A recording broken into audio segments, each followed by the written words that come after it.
episod din podcastul Agriculturii Românești. Astăzi îl avem alături de noi pe reprezentantul AIPROM, domnul Boualem Saidi, director general al companiei Bayer în România. Îi mulțumim foarte mult că este alături de noi și vă mulțumim și dumneavoastră pentru înțelegere, pentru că dialogul va avea loc în limba franceză. Bonjour, monsieur Saidi, bienvenue en Roumanie. Bonjour Adina, merci de m'accueillir et ravi d'être ici avec vous. Nous, c'est nous qui vous remercions parce que j'en suis convaincue qu'on aura beaucoup de sujets à discuter et que vous allez nous donner un peu de nouveautés en ce qui concerne l'activité de AIPROM et de l'industrie que vous représentez. Avec grand plaisir. J'aimerais bien qu'on commence un petit peu sur ce grand sujet qui est le débat d'aujourd'hui. Est-ce que c'est toujours durable d'utiliser de produits de protection? Et est-ce que l'industrie a compris ce message? Est-ce que l'industrie suit ce message qui vient peut-être du consommateur, de la société civile, en ce qui concerne la durabilité des produits de protection dans l'agriculture? C'est vraiment une question fondamentale. Est-ce que comment l'industrie phytosanitaire contribue à l'agriculture durable? Je pense qu'on n'a jamais eu autant de scepticisme ou de critiques venant de la société relative aux produits phytosanitaires qu'on appelle même pesticides. Et je pense que ça fait partie de notre métier de dire ce qu'on fait et d'expliquer exactement comment on contribue à l'agriculture, comment on contribue à produire une nourriture saine, avec et nourrissante, et comment on le fait de manière transparente et comment on le fait de manière durable. C'est fondamental et ravi de pouvoir participer à ce débat. Plus que jamais, je pense que la durabilité de l'agriculteur et l'impact sur l'environnement sont actuellement en discussion dans toutes les sociétés, ici en Roumanie bien sûr, mais également dans beaucoup d'autres pays comme la France. Je pense que l'agriculture est confrontée à beaucoup de challenges. La mission principale de l'agriculture, c'est quand même de produire de la nourriture. C'est de nourrir la population. Aujourd'hui, c'est une population qui va augmenter sur les années à venir. Ça veut dire comment produire plus. Comment produire beaucoup plus de nourriture, parce qu'aujourd'hui, on est 7 milliards sur la Terre. Demain, on sera 10 milliards. Donc, il faudra de toute façon produire davantage pour nourrir l'humanité. Mais la question qui se pose, c'est comment produire plus avec peut-être moins de ressources naturelles, d'utilisation de ressources naturelles, et moins d'impact sur l'environnement. Je pense que c'est comme ça que je qualifierais une agriculture durable. Et je pense que nous, on peut y contribuer beaucoup.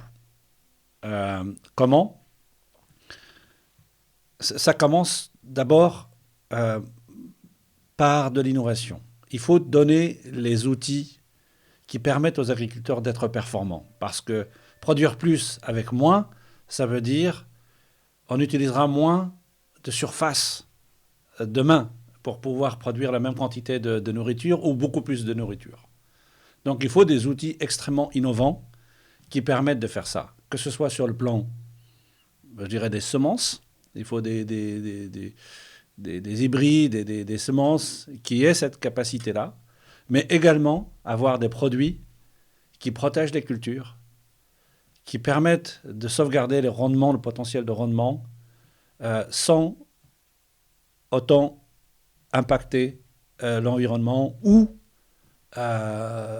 avoir une action sur la biodiversité. C'est vraiment, pour moi, les enjeux majeurs de la durabilité. Et je dois dire, j'aimerais ajouter un troisième élément qui est très important, c'est lié au changement du climat. Le climat, absolument, on constate qu'il y a une élévation de la température, que le climat change. L'agriculture contribue à ça, parce que nous émettons du CO2. Nous faisons partie des pollueurs. et nous émettons du CO2. Et là-dessus, on peut travailler, non seulement pour diminuer notre impact, mais on peut même être une solution pour la planète. L'agriculture peut aider à séquestrer plus de carbone, à nettoyer l'environnement, l'atmosphère. Et c'est fondamental.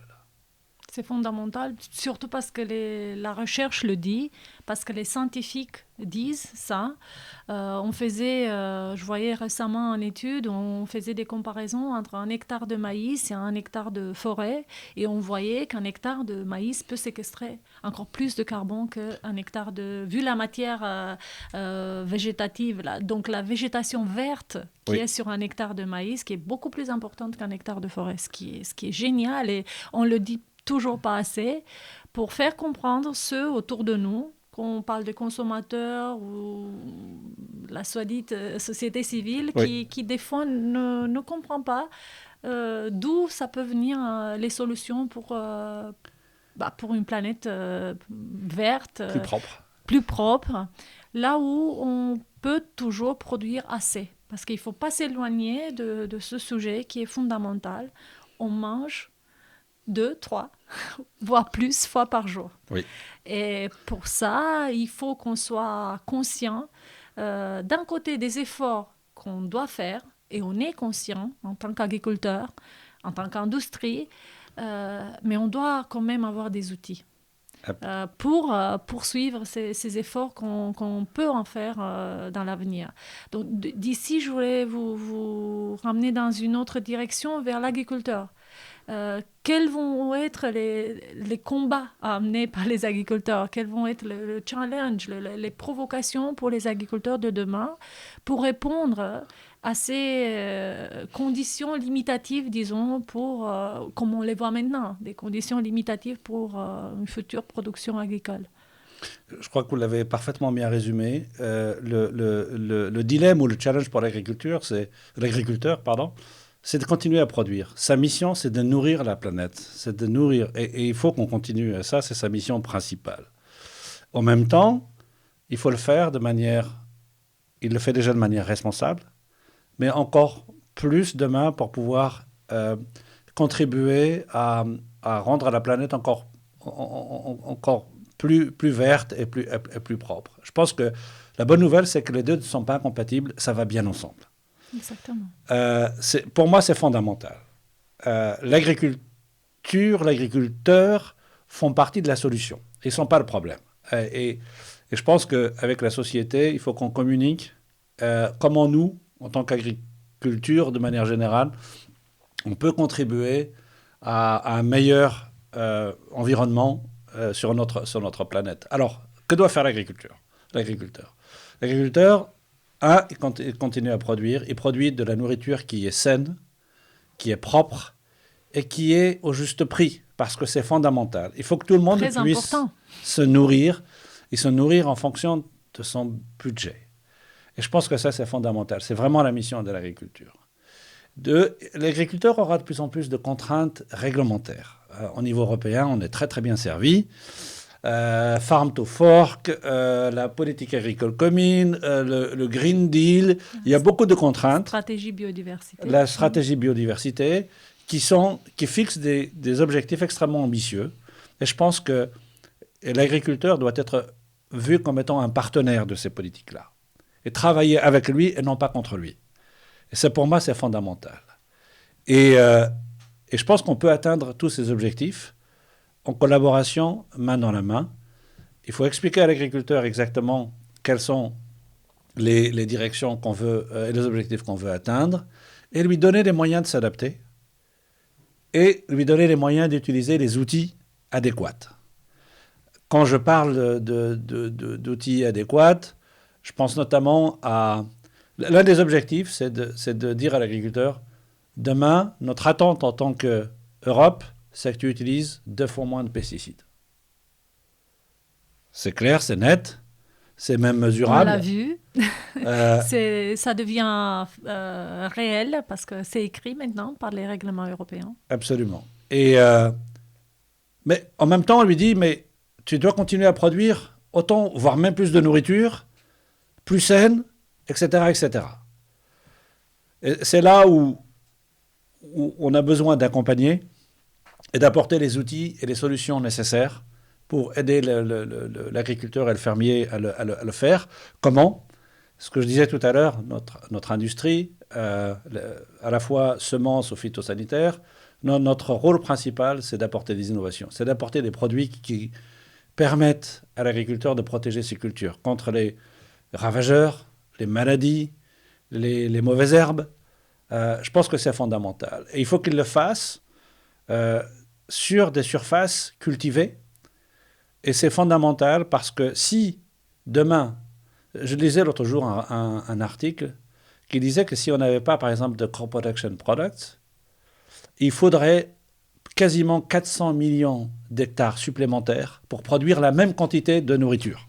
400 millions d'hectares, 380 ou 400 millions d'hectares supplémentaires pour produire la même quantité de nourriture. Alors que les terres arables diminuent de plus en plus avec l'expansion des villes, en respectant les règles de la biodiversité, on est obligé même de limiter les surfaces agricoles.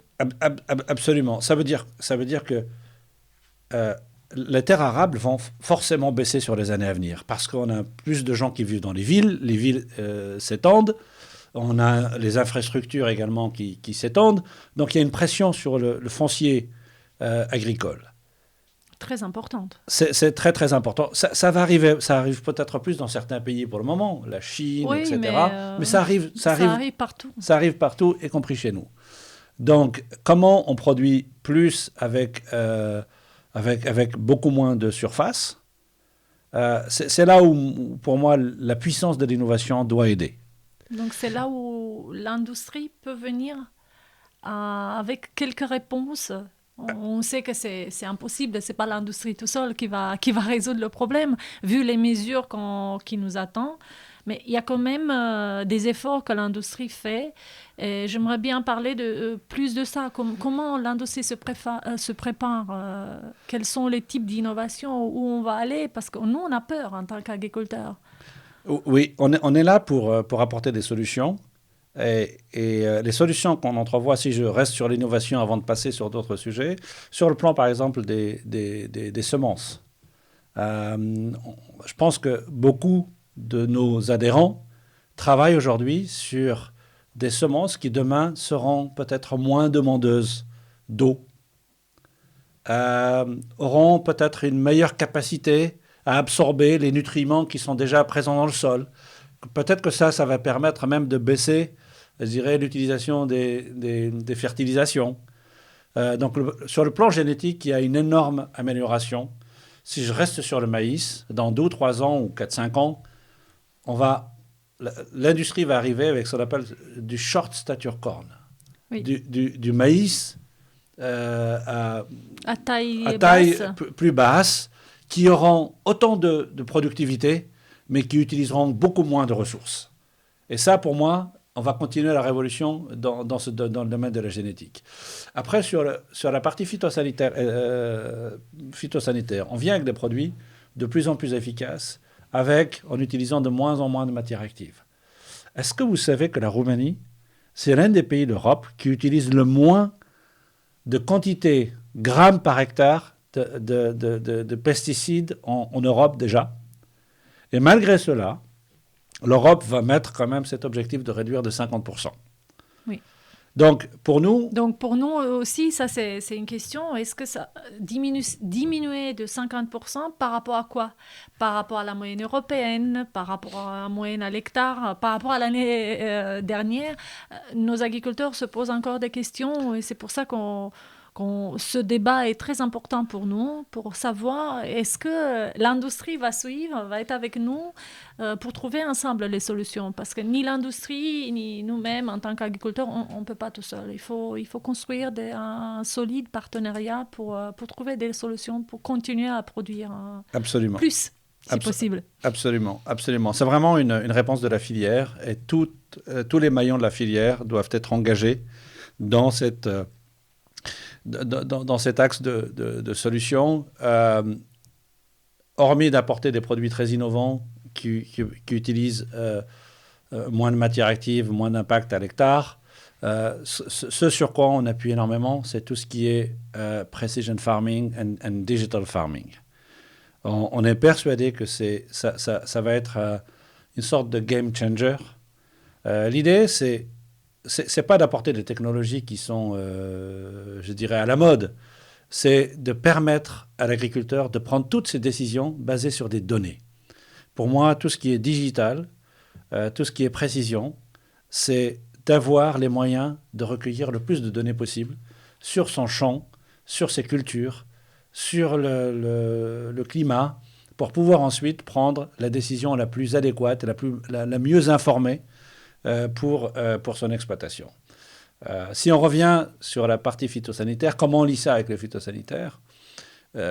Aujourd'hui, on est capable d'avoir des modèles qui prédisent le développement des maladies, le développement même des insectes, ou grâce à des images satellites, de savoir exactement quel est le niveau d'infestation des mauvaises herbes dans un champ, et de dire à l'agriculteur, voilà, sur cette parcelle, là tu as une forte infestation de telle mauvaise herbe, de l'autre côté, il n'y a pas grand-chose. Et donc, quand tu interviens dans ton champ, interviens de manière ciblée. Là où il y a de mauvaises herbes, il faut apporter la bonne quantité, le bon produit, la bonne dose. Là où il n'y a pas de mauvaises herbes, tu ne fais rien. Et je pense que cette logique de donner et d'apporter une application qui est très ciblée est fondamentale. Demain, je pense que c'est vraiment la voie qu'il faut qu'on utilise. Et c'est ça qui va nous aider à prendre des décisions correctes déjà, parce que vu que dans l'agriculture, il y a tellement des choses imprédictibles qu'on ne peut pas prévoir, parce qu'on parle de climat. Bien sûr. Au moins, ce qu'on peut contrôler, que ce soit fait par rapport à des données, à des statistiques, à des historiques de la parcelle, et avec ces logiciels, avec tout ce qui est l'agriculteur de précision, je pense que ça va rendre même la vie plus facile aux agriculteurs. Et c'est un aspect très, très important qu'on oublie des fois, mais c'est ça qui va faire venir des nouvelles générations aussi dans l'agriculture. Absolument. J'y vois 3 intérêts ou bénéfices principaux. Numéro 1, notre mission, c'est de continuer à avoir une agriculture de performance. C'est-à-dire qu'on va vraiment continuer à produire en faisant les interventions quand c'est utile et quand c'est nécessaire. Bien informé avec les bonnes décisions. 2, je pense que ça aura un impact sur l'environnement de manière générale. Parce qu'on aura, encore une fois, des interventions qui sont extrêmement ciblées. 3, ça va simplifier la vie de l'agriculteur, parce que toutes les interventions qu'il fera, elles sont justifiées, elles sont documentées, il y a des études, il y a des données derrière. Donc je pense que c'est une voie qui va apporter énormément de bénéfices. Mais peut-être que la société de manière générale n'est pas très au fait que l'agriculture est extrêmement moderne, est extrêmement drivée par la technologie. C'est ça qu'on a besoin d'expliquer. Que l'agriculteur, en se réveillant le matin, il a à sa disposition tout un tas de données qui viennent à la fois des sensors qu'il a dans le champ, des satellites qu'il a au-dessus de lui, et que peut-être en agriculture, on utilise plus de technologies dans beaucoup d'autres industries. Exactement. Et c'est très moderne. Et c'est réel. Et c'est réel. Et c'est réel. Et c'est l'agriculture d'aujourd'hui. Je pense qu'il faut qu'on communique là-dessus. On voudrait revenir un petit peu parce qu'on parle beaucoup de la séquestration de carbone. Oui. Et j'aimerais bien savoir comment ça va, l'industrie de protection de culture peut contribuer aussi à cette fameuse séquestration de carbone qu'on parle partout, que pour l'instant, personne ne sait exactement comment ça va être quantifié pour les terrains arables, pour l'agriculture. On sait qu'on peut faire mieux. On ne sait pas encore comment, Oui. Est-ce qu'en travaillant moins le sol, est-ce qu'en consommant moins carburant, est-ce qu'en utilisant moins de produits, d'engrais, de produits phytosanitaires, on va être mieux? On ne sait pas encore parce que tous ces logiciels-là, ils travaillent encore pour nous et on travaille en accord avec la science pour trouver des réponses. Comment ça, qu'est-ce que ça veut dire pour l'industrie phytosanitaire? On, on touche vraiment un domaine qui est passionnant, qui est, je pense, on est vraiment au début. On sait que l'agriculture peut contribuer à séquestrer plus de carbone, peut aider, peut être une vraie solution pour que la planète soit plus propre, nettoyer l'atmosphère. On n'a peut-être pas toutes les réponses encore sur comment on peut le faire et qu'est-ce qu'il faut changer dans nos pratiques pour pouvoir non seulement réduire nos émissions, mais même séquestrer beaucoup plus. Et je vois même comme étant une opportunité extraordinaire pour les agriculteurs, parce que demain, ils peuvent recevoir des revenus sur le carbone, parce qu'ils vont aider la planète ils vont aider à dépolluer la planète, et ils seront payés pour ça. Alors, comment nous, industrie, on peut contribuer à cela?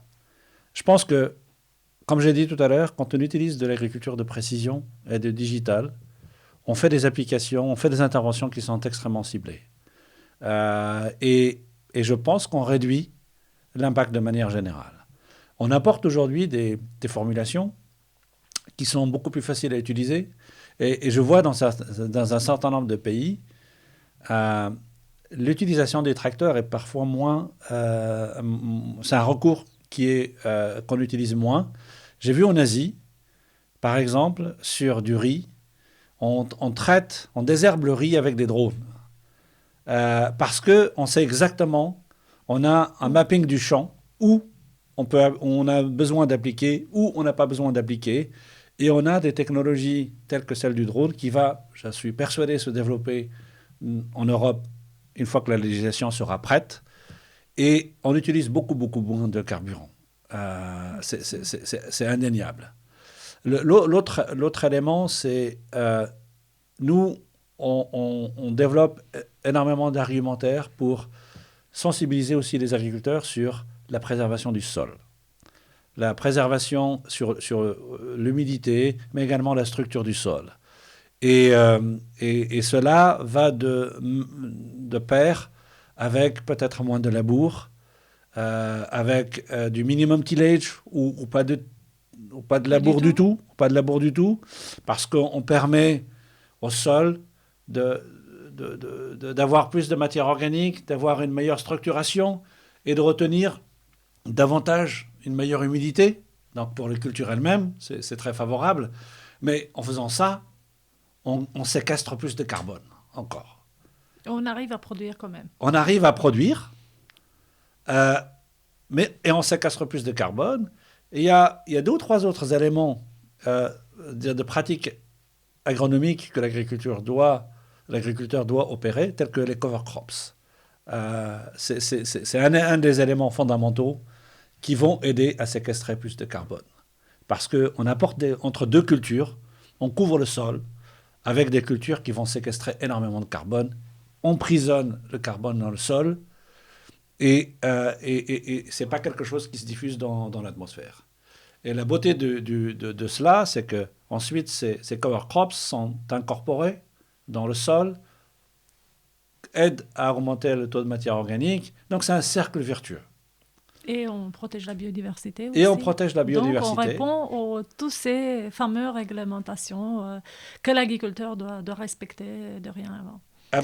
Absolument. Mais pour cela, on a besoin d'outils tels que le glyphosate, parce qu'il faut justement pouvoir incorporer ces cover crops dans... Un des produits qui a été déjà reconnu comme très important pour ce qu'on appelle l'agriculture régénérative, Absolument. qui a été reconnu par beaucoup de scientifiques comme étant friendly, environmental friendly, donc très, très facile à utiliser d'un côté pour les agriculteurs et un produit qui respecte quand même la biodiversité. Donc espérons que l'agriculteur pourrait l'utiliser dans l'avenir aussi. C'est mon plus fort souhait.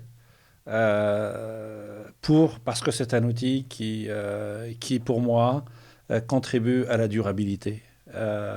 C'est vraiment ce type d'outils qui vont permettre aux agriculteurs de répondre à la fois à leur mission de produire de la nourriture et de pouvoir accomplir les objectifs que le Green Deal, etc., fixe.